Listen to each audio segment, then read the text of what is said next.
പൂരത്തിന്റെ ഈ നാട്ടിലോട്ട് വരുന്ന സമയത്ത് അപ്പൊ ഞങ്ങളെല്ലാവരും ചാനലിൽ നിന്നാണ് വന്നെങ്കിലും ഞങ്ങൾ ഈ ലൈവിന്റെ ഒക്കെ അങ്ങ് മറന്നു, ക്യാമറയൊക്കെ അങ്ങ് മറന്നു. അപ്പൊ നമ്മൾ നാട്ടിൽ നിന്ന് കുറച്ച് സുഹൃത്തുക്കളുമായിട്ട് വന്ന് പൂരപ്പറമ്പിൽ വന്ന് വർത്തമാനം പറയുന്നതായി റിലാക്സ് ആയത് നമുക്ക് ഏതെങ്കിലും മൂലയിൽ വന്നിരുന്ന് ഒരു വെള്ളമൊക്കെ കുടിച്ച് ആൾക്കാരെ കണ്ട് തോളത്ത് സംസാരിച്ച് ആ വെയിലും ആകെ കൊണ്ട് വേർത്തൊട്ടി വേർപ്പൊക്കെ തുടച്ച് ഇടയ്ക്ക് പൂരത്തിന്റെ മേളപ്പ് കണ്ടില്ലേ അവ കൊട്ടി കയറിക്കൊണ്ടിരിക്കുകയാണ്.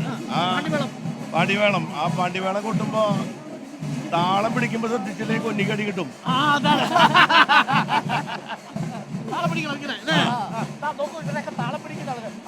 അവിടെയാണ് ആ ചേട്ടന്റെ താളം പിടിക്കുന്നത്. എനിക്കൊന്നും ആ ക്യാമറ ആ ചേട്ടനെ കാണിച്ചു കൊടുക്കാം. നോക്കൂ വീസ്, ആസ്വദിച്ച്. അതായത് ഇവിടെ ഏറ്റവും നല്ല മേളാസ്വാദകരെ കാണുന്ന സ്ഥലം ഈ തൃശ്ശൂർ എലിച്ചിത്തറ മേളത്തിലാണ്.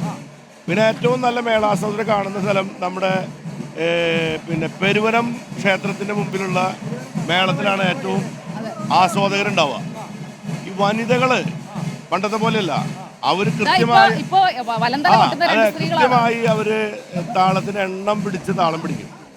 ആ എണ്ണം ഉണ്ടല്ലോ, ആ നമ്മുടെ ഈ വീക്കഞ്ചണ്ട കൊട്ടുന്ന എണ്ണം ഉണ്ടല്ലോ, ആ എണ്ണം നമ്മൾ ശ്രദ്ധിച്ച് അതിനടിച്ച് താളം പിടിക്കുമ്പോഴാണ് നമുക്ക് ആ മേളത്തിന്റെ ഈ അവരുടെ മനോധർമ്മം അനുസരിച്ചുള്ള മാറ്റങ്ങൾ മനസ്സിലാക്കാൻ പറ്റും. ആ വൈബ് പിടികിട്ടണം, പിടികിട്ടി. അല്ലാണ്ടും ഇതൊന്നും അറിയാണ്ട് മേള ആസ്വദിക്കാം.